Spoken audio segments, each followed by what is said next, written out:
Good evening, South African time, and good afternoon, Good evening, Jamaican, everyone. US Thank you very time, much. and Trinidad and Tobago. How are you, Diana? Yeah, I'm a Jamaican in Trinidad right now. So, who is Diana Morgan? Okay, who am I? I like to describe myself first of all as a citizen of the world, and then I am this person who I believe my life is that of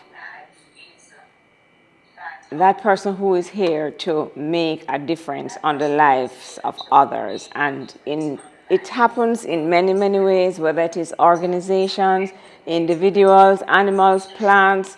That's just me making a difference, a positive difference. That's what I'm up to. Okay, let me take you back 2009 when you were running Rigai Marathon despite of breathing difficulties. What kept you pushing physically, and how did that competitive spirit shape you, your approach, and to life to this point? This is really interesting question, right? So I'm going to do my best to go back to 2009. And what happened in 2009 started before 2009, right? But I will start at 2009. So in 2009, I did my half marathon. But look at me, I I felt like I was not happy with my time. I don't remember what my time was, but I thought based on my training, I should have done better. So immediately I registered for another half marathon. I think that half marathon was somewhere in Florida. So I'm registered, and that race was going to happen in February of the next year. So I said, okay, great. I'm continuing my training. So I am training, and I started to feel a little bit strange, like something was going on. But I have always had some level of illness where I years like I was like maybe 25, 26 when I started to be treated for asthma, and then from asthma then I started to be treated for COPD, and then just all different kinds of stuff. So I've always had something going on, lung related. And when I go to the doctor, they check and they say, oh, you have enlarged heart and all kinds of challenges that they're saying. But I'm still living my life, and I'm still doing what I can do, and I'm still running. So in 2009, after I did that race, it became December, and I'm still trying to train and whatever, and I got sick, like really see. So a friend of mine recommended me to go to one of her doctor friends. So I went to this doctor friend, and he is checking. And no, this doctor, I love him to death, right? But listen to me. I go into his office, and he looks very interesting, right? So, I'm like, this guy looks like, like he's from like really serious professor kind of doctor. So I'm sitting in his office, and he is talking to me for something like over 3 hours, trying to understand what is going on with me. So he, checking everything, and then he sat me down and he said, Diana, I don't think you're asthmatic. I think you have a heart situation. And when based on the murmur that he heard, it sounded like a very serious problem. So I'm looking at him like, this man must be losing his mind, because I am asthmatic from all my life. What you mean you don't think I am asthmatic? So anyway, he gave me some tests to do and different things that I needed to go and check, and that is when we start to realize, okay, there's a real serious situation here. I have to tell you, when I went to do one of the tests, this is a test where it is called medically a TEE, transesophageal echo. You see how I sound like a doctor? Because by now, I'm a practical doctor. Okay, so it is called TEE. So when I went into that procedure, the technicians are checking and they're doing all kinds of check. When they put me under, so I am kind of under but not fully under. I'm kind of conscious but not fully conscious. So I know that in the procedure I heard a curse word. So I'm like, I'm just hearing what I'm hearing. So when I came out of the procedure and they came to talk to me now, I'm a very chatty person, right? So I'm chatting to the doctors and I'm saying, I think I heard you guys were swearing when you were doing the procedure? And that's when he said, yes, we apologize. But what we saw, we were absolutely floored. We could not believe that we were doing this procedure on someone who was alive, because what he saw is just not anything that he can explain. So Kenneth, when you unmute your phone, that's when we get the thingy. So just tell me when you want me to come off, and then I'll stop talking and you can start talking. Right? So all right, good. So when they found what was the problem, then that's when everything started from there. So. Okay. You've said a lot of scary stuff. Your family, how did they react to the news? Okay, so it was a very interesting time, yes, because a lot of things I would have needed to do multiple procedures. By the time they realized the challenge, so what they explained to me when they came out of that thing, they said a couple of things. They found a large hole in my heart. That was one. The second thing that they found was that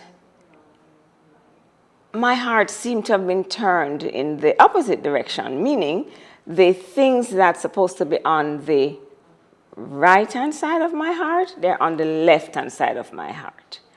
So when they are trying to explain to me what the situation is, pretty much the gentleman is telling me that, one, they have never seen a situation like this. This is in Jamaica now. They have never seen a situation like this.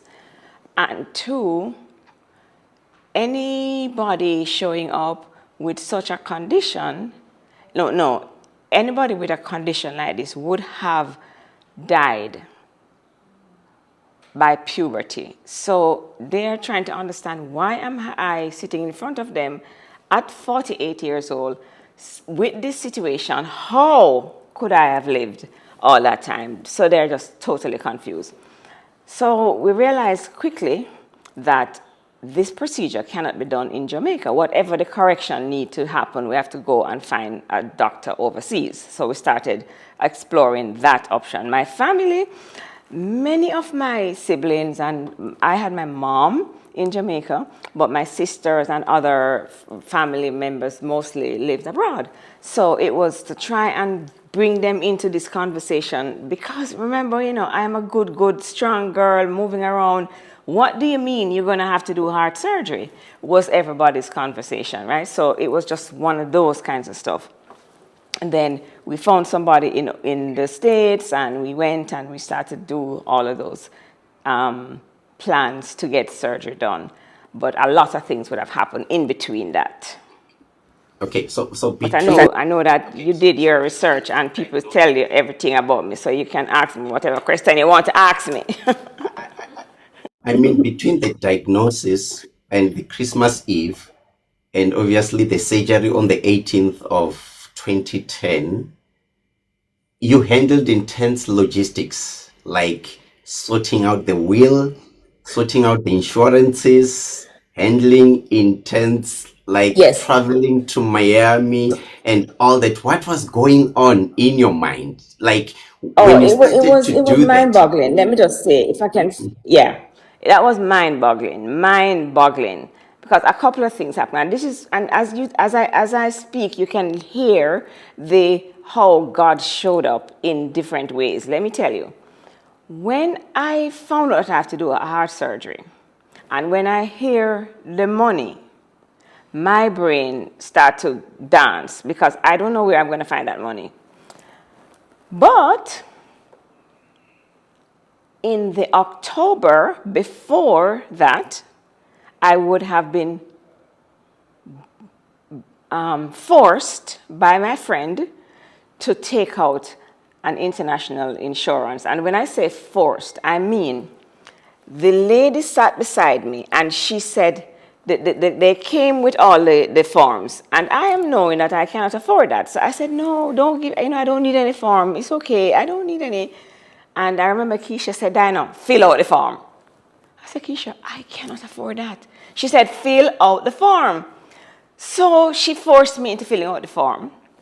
And I filled out the form, and I ended up finding the money from wherever, moving money from this, that, and begging from friends and whatever, pull it together, and I did the policy. When I now found out that I had to do open heart surgery, listen to me. Okay, wait. The insurance policy. Just wait. You had to do open heart surgery.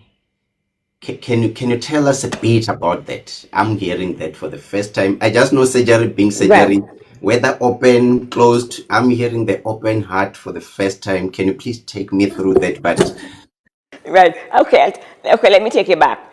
So by the time we found out all of this stuff that was happening with my heart, they were clear that whatever correction is needed, it had to happen out of Jamaica because they were not able in Jamaica to do that. So I would have to go overseas to do that surgery. So we start to go and see how are we going to even pay for it. And that's how the insurance and all the family things and all those logistics came into place. But let me take it to when we get into Miami.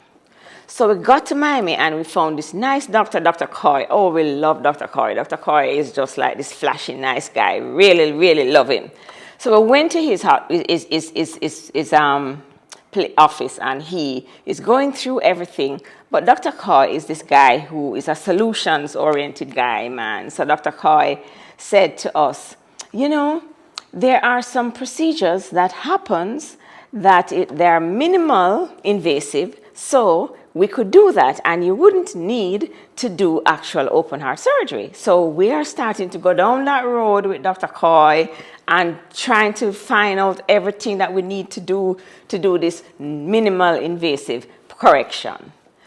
In my spirit, I didn't think that that was going to work. And let me tell you why. I'm not a doctor. But when I start to think it through, I said, listen, if we went for 48 years without knowing that this situation was there, how is it that it's going to be able to be corrected so quickly? But okay, I'm going down the road with him. Luckily, I had support. Wait, the surgery happened when you were 48. Yes, I was 48 back then. Okay. You want to ask me how old I am now? No, I'm not going to tell you. No. I mean, if 48 and this is like 2010, those who do maths will have your, but we will come to that. You can, I just wanted to know at what age that surgery was performed. Yeah, I was 48 at that time in 2010. So I'm saying that when he started to take us down the road to say we can do this minimal invasive procedure, we were happy because we're saying, well, if that is something that's good, we can do that. And we're doing all the preparation for that. And remember, I'm telling you, every time I'm speaking, you're going to listen for the intervention of God, right? And I'm telling you, so we are now down the road getting prepared for this minimal invasive procedure. I have a lot of support in my life.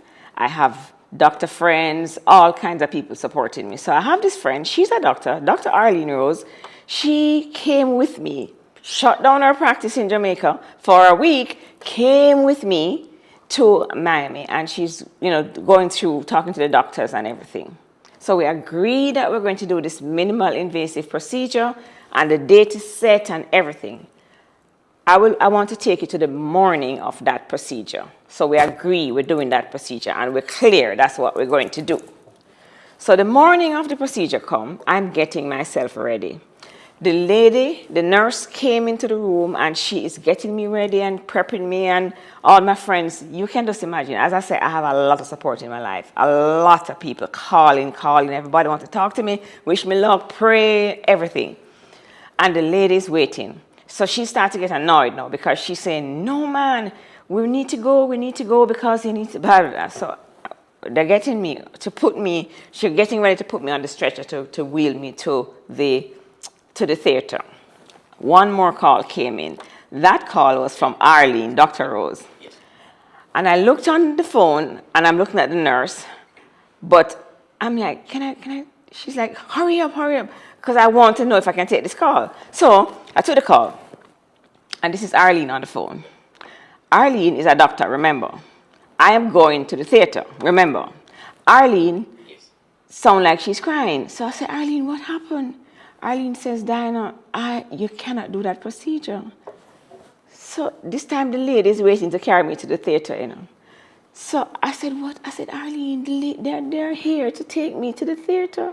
She says, Diana, last night, myself and my husband, both of them are doctors, we were praying for you, and the Spirit came and told us clearly that if you do that procedure, it's going to be fatal. You cannot do it. No, just try to imagine me in that situation, waiting the lady to take me. I am on the phone with Arlene and I am trying to figure, what do I do? So I said, Arlene, I cannot cancel. She says, yes, Diana, you can cancel because this is America. You can always refuse a procedure. So I'm like, okay, Arlene, and I'm hanging up the phone from her because I'm totally confused. So now, Lady, put me on the stretcher. Just a sec. If you have water, you can take a sip. So this is happening moments before you go into the theater. Moments before. I tell you, the scene is, I am ready to go on the stretcher. And Arlene is talking to me, and the lady is getting impatient because she only gave me a bly. She only allowed me to take this last call because she's frustrated. So she's like, let's go. And Arlene is telling me I need to cancel because it's going to be fatal. And the lady is saying, come, we have to go. So this is me in that situation. Okay, I'm up from Arlene, went on the stretcher, and she pushing me out to go to the theater. So my brain is feeling like I'm going to literally lose my mind now. And typically, I'm not a stress. I don't get stressed, but I'm just like, this is crazy. So we reach out to the lady, you know, in those situations now. So I got to the nurse's station, and she stopped to pick up my docket. And I'm lying there waiting for her to come back. Finally, she came back, and she said that the doctors just called to cancel the procedure. Okay. So this is now the doctor. And so you can just imagine how much more confused I was. Okay. So the doctors called to cancel the procedure. The doctor canceled the procedure. And what happened? You remember, we're still on the open heart surgery. So I don't get there yet. I have to tell you this part because she put me back into the room. She put me back in the room, and she said that. So I am asking her, what is the reason they're canceling the procedure? She said she can't tell me. She's gonna put me back in the room, and the doctors are gonna come and talk to me. When the doctors came to talk to me, they're very apologetic. They're Americans, and that's what they do. They apologize, and they're so sorry, and whatever. So he's talking to me, and he told me, listen to what, you remember what I told you that Arlene said. The doctors are talking to me, and they're telling me that last night, the same last night when Arlene was praying with her husband, last night, they had six top surgeons at Jackson's Memorial going over my case. And at about 2:30 a.m., they took the decision that if they did that procedure, it would likely be fatal. So they decided to cancel.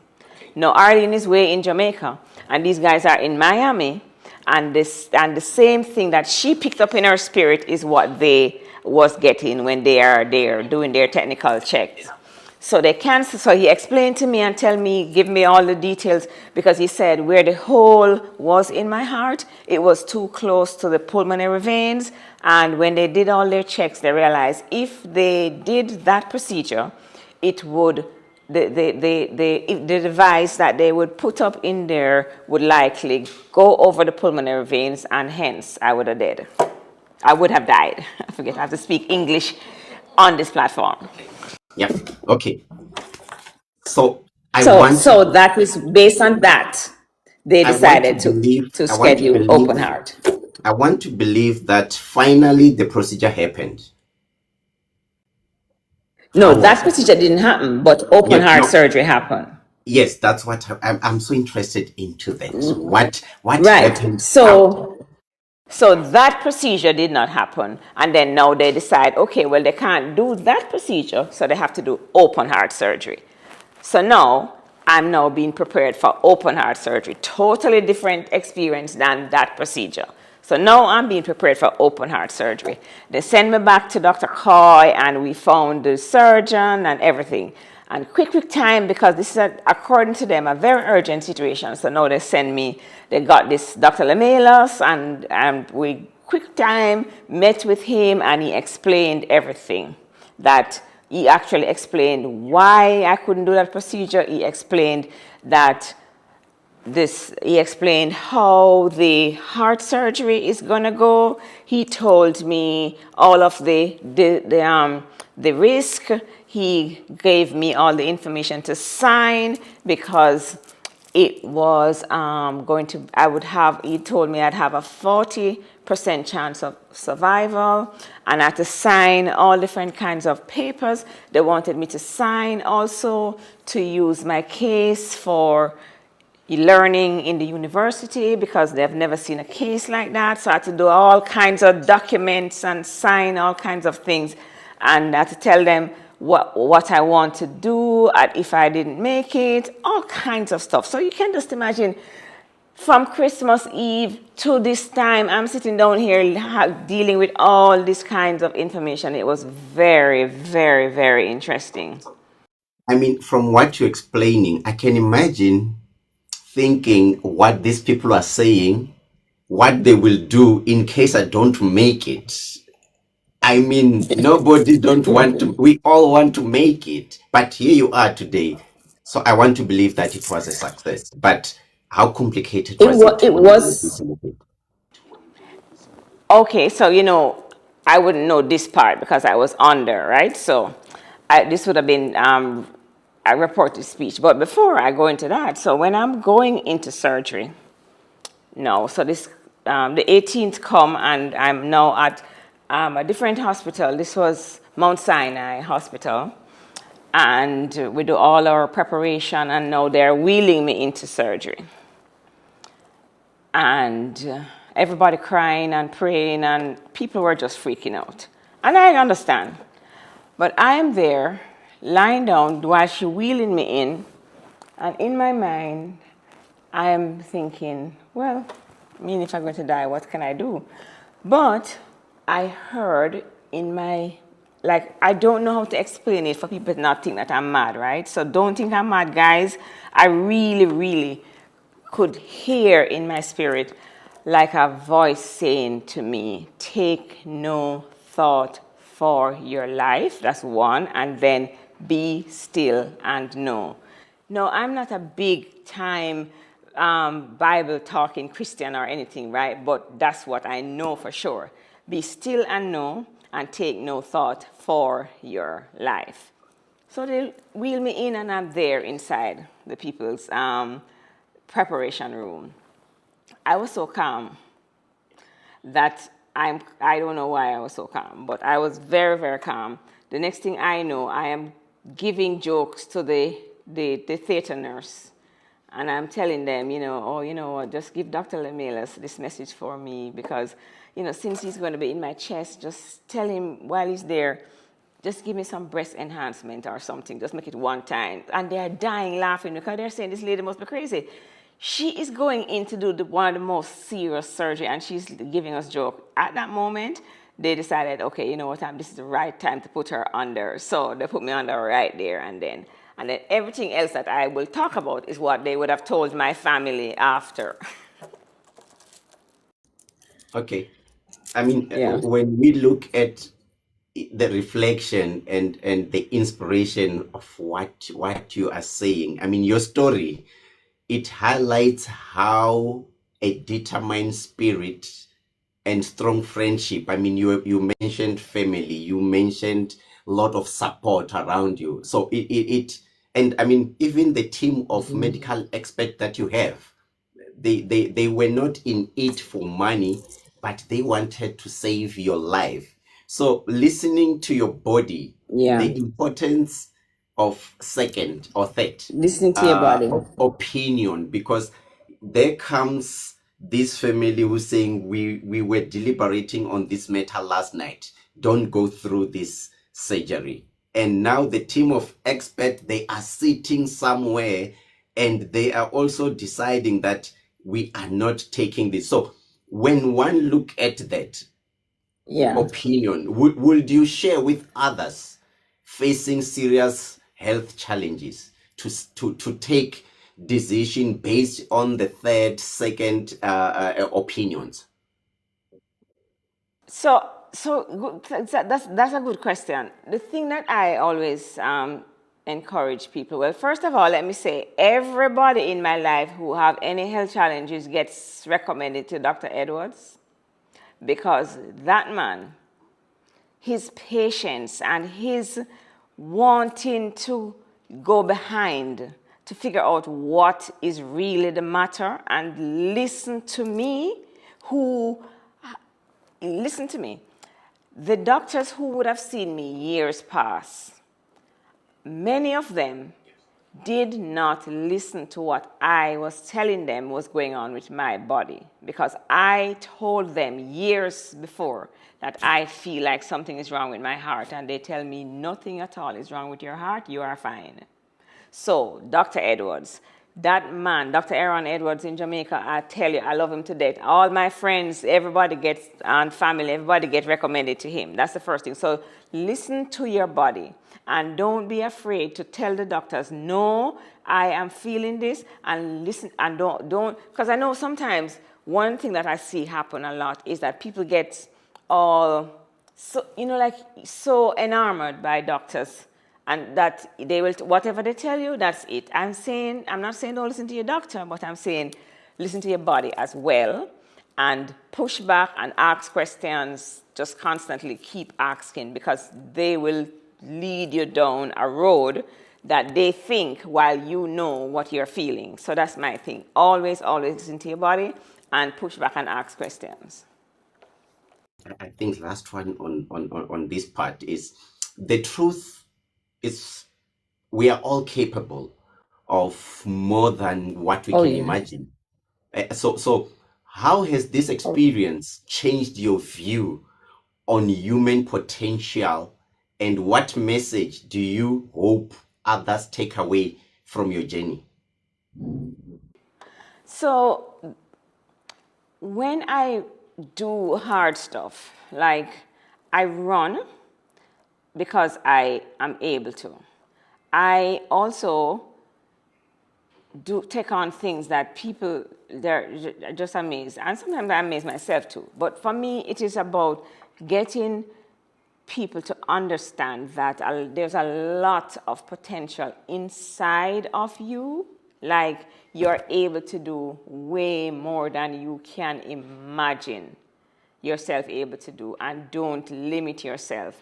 Sometimes it feels like, oh, it's so hard and you can't, but the hard things is what make us strong. I learned that. I totally know that when I push myself. So I did surgery in January of 2010. And in December of the same year, I completed Reggae Marathon in Jamaica. I'm saying it and it sounds easy, but no, it wasn't easy. I think we'll come to that. We will come to that. Okay. Oh, you Let's found a talk lot of about things about me, Kenneth. let's talk about the discovering of sport run and the running journey. How did you first come across sport run? Okay, kudos to TikTok, right? Because TikTok is kind of my university. I just want to say that, right? And I think TikTok is a really, really good platform. So I'm scrolling on TikTok and I saw you running on a mat, and I'm like, what is that guy doing? That was when I saw that I was actually in the process of preparing for a half marathon to commemorate my 64th birthday. So I said, wow, this guy, I should reach out to him. And I'm there watching, and I'm saying, what is he doing? He's running on the spot. What is that? What is that guy doing? But once you come from Africa, the first thing that I'm going to say is, those people in Africa, they're strong and they know everything. So let me see if I can ask this guy to help me to get prepared for this race. So I reached out, I sent a message, and when you responded to the message, I was clear that this guy is thinking that I'm a scammer. He's not. He's like, oh, I don't normally work with. I'm saying I don't work with people like that. I'm like, what is this guy answering me? I am asking you if you can help me to prepare for the race. And Let me clarify something. Here I am. I know my clients. I know not. I know people who will be on my lives, and I'm like, I haven't seen this name so often in my lives. And all of a sudden, somebody's asking for my numbers. And after asking my number, somebody's like, how much do you charge? Send me your banking details. And I'm like, scammers, they deal with banking details. The next thing, I'm gone. But I mean, it's through God, intuition, and how you convert with people. Because then I started to see the real side of you. So yes.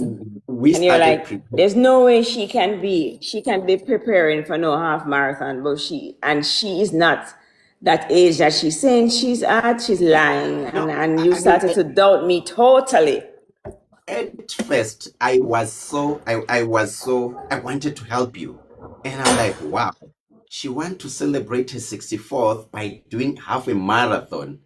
And then when you bring up the surgery issue, then I got scared and I was like, uh-oh, what did I get myself into now? But your first sport run session, how was it? The first one, I was a little confused, to be honest, because I'm like, I'm running on the spot. What is that?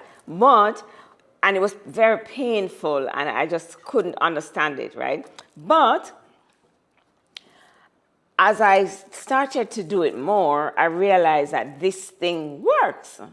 And so we started to do some sessions together and do more and more. But because I'm really preparing for a race, I started to say, okay, can I train with you on my treadmill and that kind of stuff. So I did that, and that worked for both of us, yeah? And that day when you had me running for 3 hours, first of all, when you told me, I'm like, this man is mad. How I must run for 3 hours? But I did it and I finished it. I realize how strong you are because as we going, I am talking, you are listening to your reggae music, and at some point I'm like, let me also make her feel that I appreciate their music. So I also played some reggae music, but I could see, and I kept asking you one thing, your heart rate, because I was monitoring the heart rate more than anything else. But what did Sport Run help you to overcome personally? Oh, you know what happened? It helped me to get that mindset, that being that mindset that says you can keep going, because I've never jogged for 3 hours before, and I never thought I could do it. But I'm telling you what happened. While I was doing my race, I kept on going back to the fact that you jogged for 3 hours. Keep going. You jogged for 3 hours and you did not die. Keep going, keep going, keep going. I mean, the race was hard because that race was in San Diego. I think that it was a whole 13.1 miles of hill. But I still, it was a very, very hard race. But I did it, and I'm very, very happy I did. Very, very happy. I linked up with Spot Run. I mean, let's just not fool ourselves. I was running before, but that mindset that I needed, I've never run for that amount of distance. I think I jogged for like 10 miles before I actually started walking most of it. And that's because I was running with you.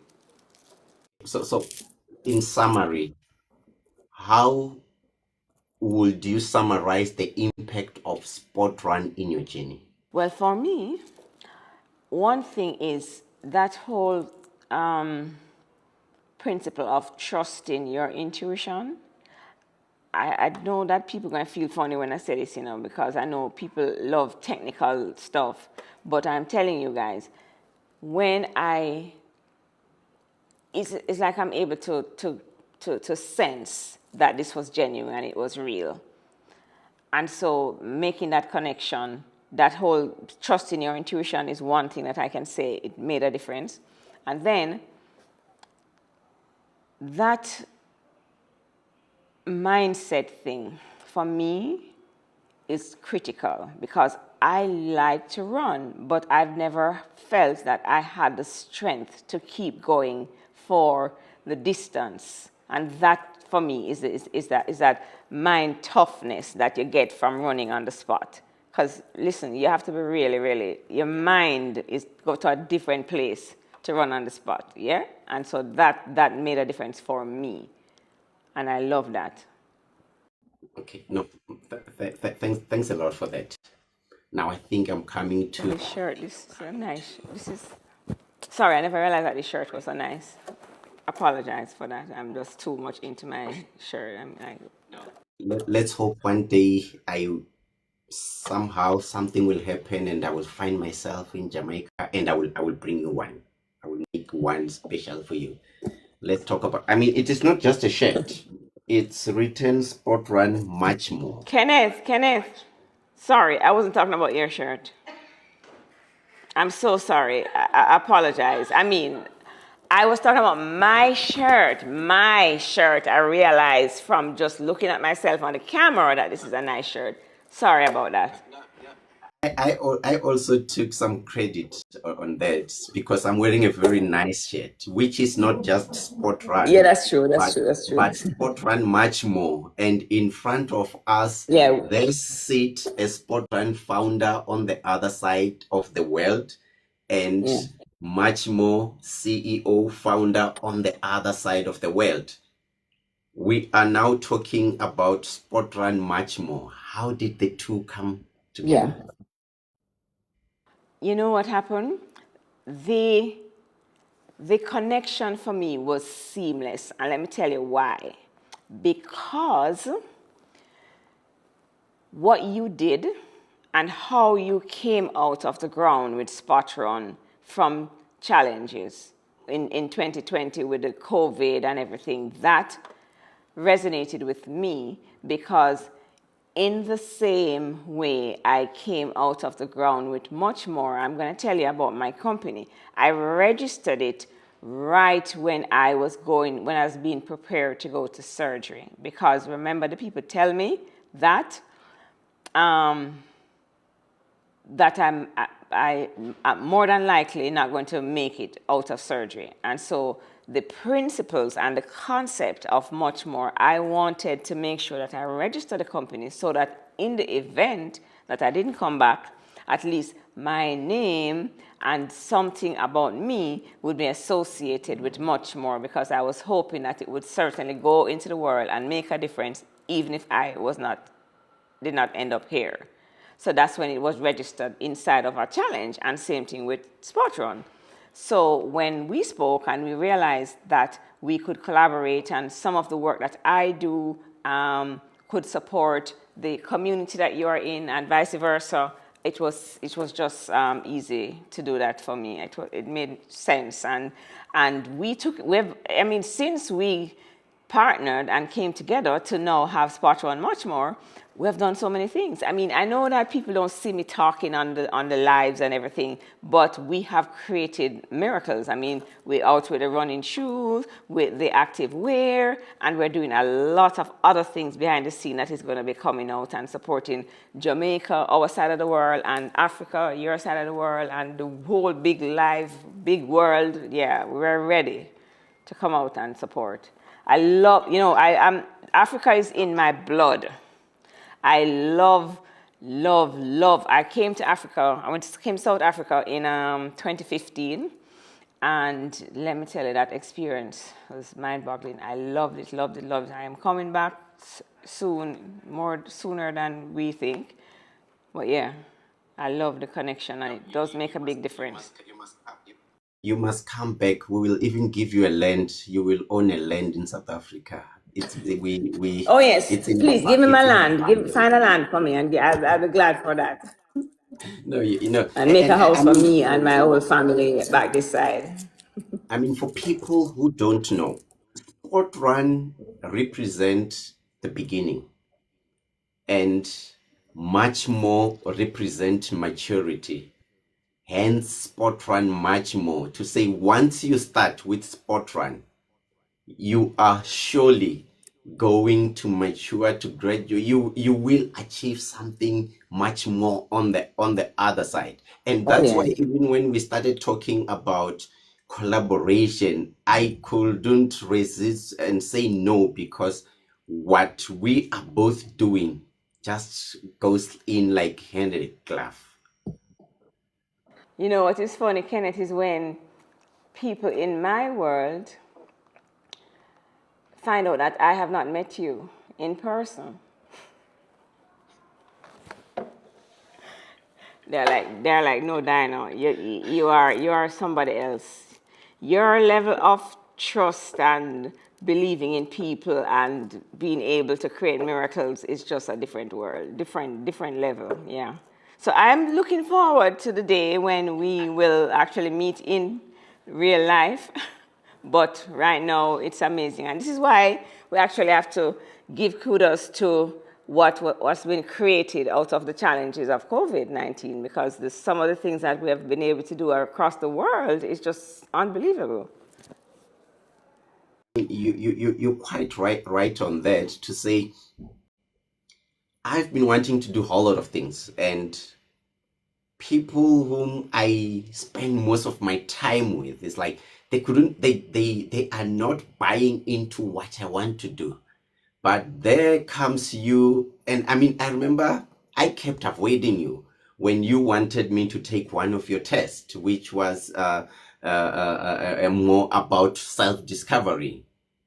And you Yeah. ask me a question, Kenneth, what is it that in fact, what do you do? Because then you wanted to know, what is this guy doing more than running every day on TikTok? What does this guy do? And I opened up to you, and you saw the need of using your resources for us to achieve what we have achieved, and we are still going to achieve much more. When I share those tests and have people do those assessments, it opens up a whole different world, because once you start to get into yourself and know who you are as a person, then everything else unfolds. So all the challenges that people are talking about, oh, they're not able to manage their weight, they're not able to eat properly, all those things. Listen, it starts with what's going on inside of you. Who are you as a person, and how are those things impacting how you show up day to day? So yeah.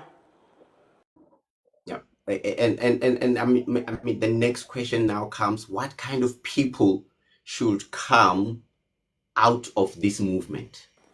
You know what?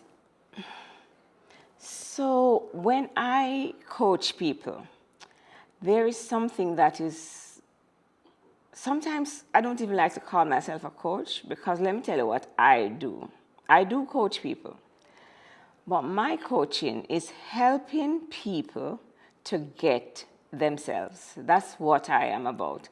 I am helping people to get themselves, because we all came to this earth with much more than we are able to imagine inside of us. We did not come here lacking anything. But the fact is, when we don't get who we are, then we act in ways that does not serve us.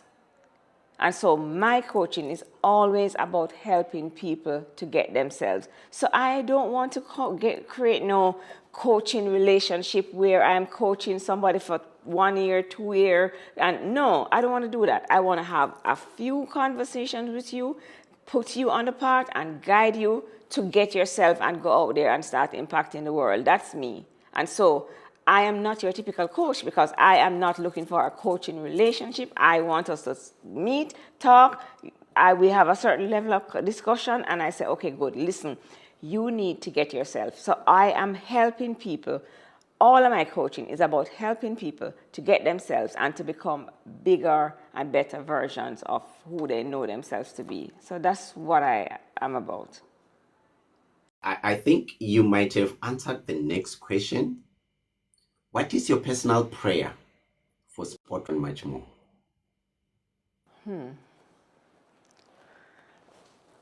So I know in the social media world, the thing that people like to see is how many followers you have, how much people on your live shows, and all those things. And for me, those numbers, they're nice, but if I can see people sharing about the impact of the platform on their lives, their families, their community, and it's making a difference, because once it starts to make a difference here, there's going to be a ripple effect, and then you're going to see changes in people's families, in communities, and it's just going to become a major thing. So yeah, that's it for me. The impact is what I am concerned about. I should do a little bit better, but I'm not concerned about growing following and all those kinds of stuff. Because if you're following me for no reason, what's the point? If you follow me and we talk and we connect, it's about how am I going to make a difference in your life, and then how are you going to use that to make a difference in other people's lives? That's what I care about. I'm smiling because that's what kept me going. I will come online and run with zero numbers. Zero meaning nobody's watching you, nobody's looking at you. But then, not that they are not looking, because then people started coming in and they were like, we have been watching you. So, which means people will browse through. Not that they are ignorant or what, because sometimes people want to see if this thing of you works, and how they see it is how much time you are dedicating to this thing. And the moment they start seeing that consistency, then they start to want to know what benefits are we getting out of this. And I mean, there's a lady, she ran with me for more than a year without talking to me. Only when she have lost weight, she's like, I ran with you for a year. I was so scared to tell you how much I weighed, but I can tell you now I have dropped so much.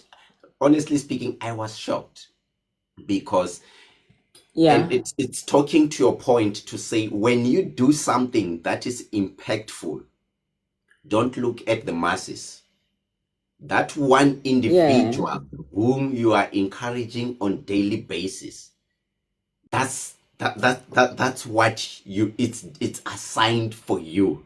So to make a difference in people's life, you don't need to make a difference in 100 people. That one soul that you make impact in, it's more than enough. So thanks a lot for bringing that up, because then it just quickly drove me back to how I started and how I kept going. Because if you are a crowd pleaser, Then you will come online, and when you see that nobody's watching, I'm sitting on zero, then you will switch off your life and go do Oh yeah, something. yeah, yeah. Uh-huh. So you Yeah, just need to. those are exactly.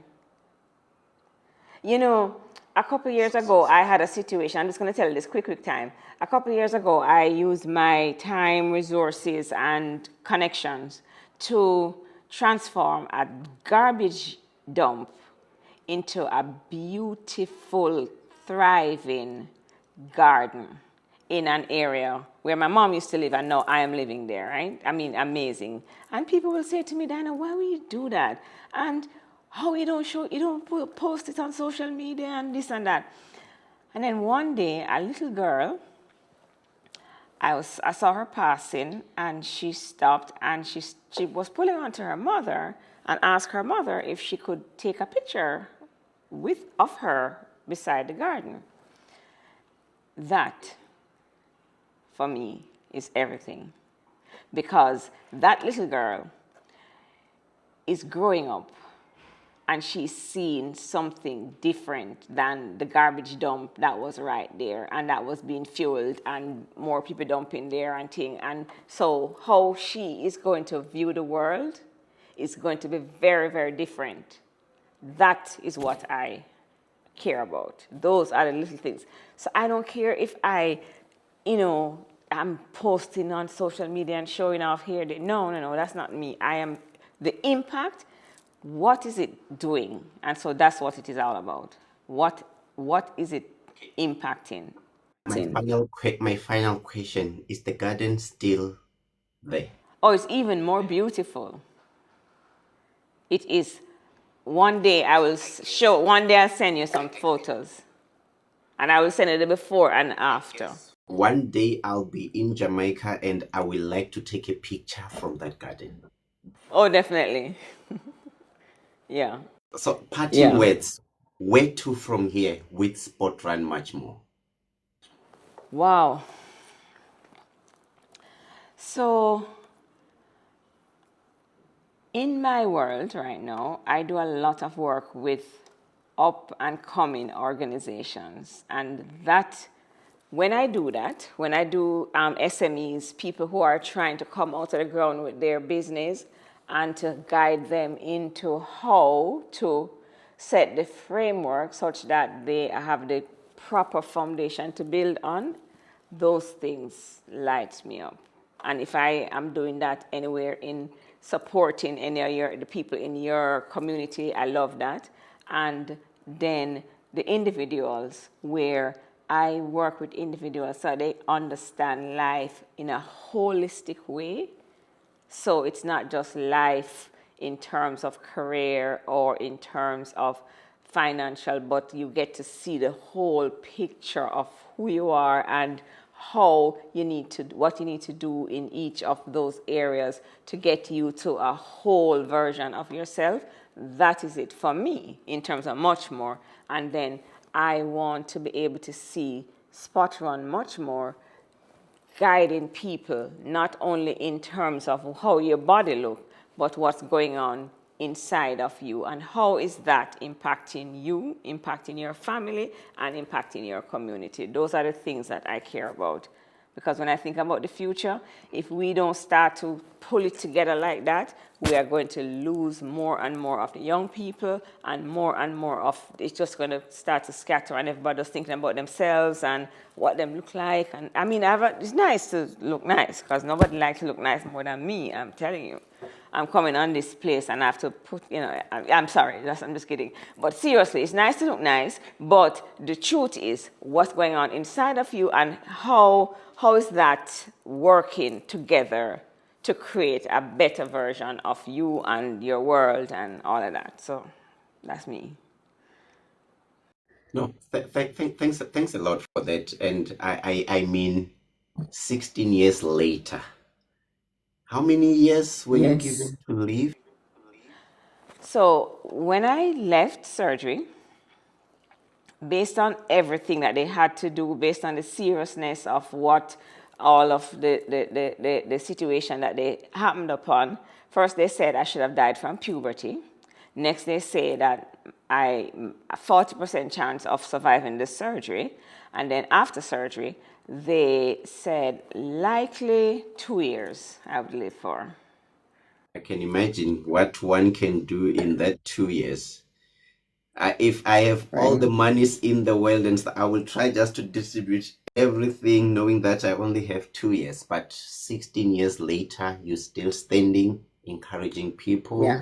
and you're still doing much more. So, what I can say to our viewers is you can check Spotrun website, you can check MuchMore website.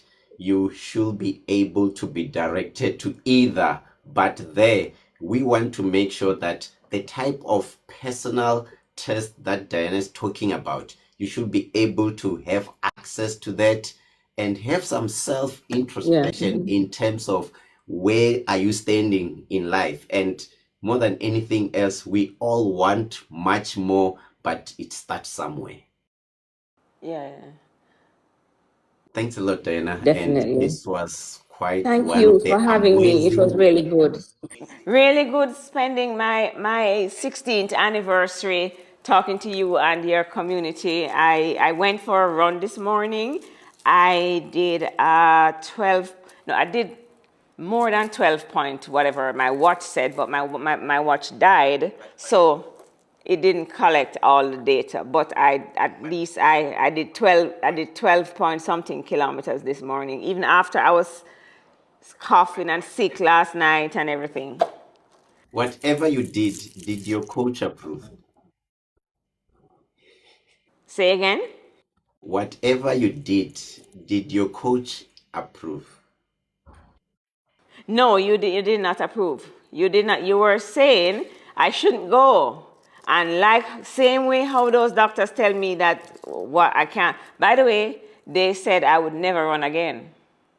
And look at you. And I said, okay. Once they told me that, January 2010, I'm like, okay, watch me. December 2010, I'm finishing a half marathon.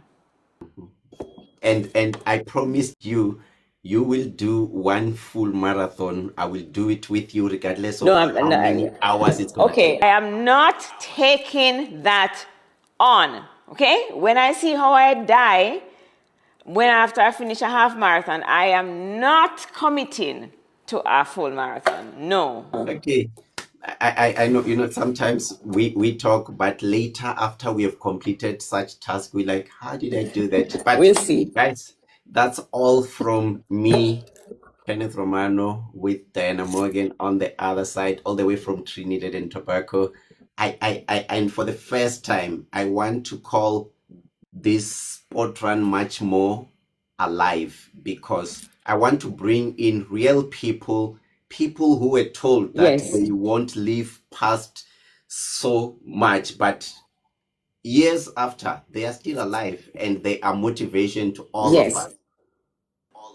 And yes, and Kenneth, there's one thing I want to say here, and sometimes it's hard, you should not really go out there and say things, but I'm saying it. I would love for us to have a segment like this at least once per quarter where we speak to people in your world and in my world who have overcome challenges and how they have used different principles, faith, determination, all of those things to get them through, because the lessons that we learn from our experiences are really there to support other people. So let us figure out where people are and what people have been learning and how they have gone through their challenges and how it has impacted them. And I think we should plan to make sure that Spot One Much More is doing something like this with different people in our community at least once per quarter. We could do it more often, but I think we should do something like this more. I can promise you now that I already have a guest for our next segment. We'll introduce her and it will be such a nice environment for all of us. But from me to all of you, we spent almost an hour talking about some life experiences. And do you want to tell us something before we I say love bye? it. I just want to say that I want people to leave here understanding that much more is possible for them, no matter what the situation might look like. Much, much more is possible. I think you have said much more than what I was going to say. Guys, that's all from me. See you tomorrow morning for those who are running at 5 a.m. in the morning. We're running for an hour. It's our third week. May God bless you. And Diane, have a great day to the end because it's still afternoon there by you. It's almost. Yes, we are going to go out, and I'm in Trinidad, so you know they're going to take me to some fete or something after now because all these people do here is party. I mean, Party. I also want to thank everybody who have been part of this life. Elaine, who's Diana's sister, Portia, Angel, Eileen. Eileen. I will learn it. I'm coming that side. Good evening, Vonray and Sim B. To all of you, goodbye.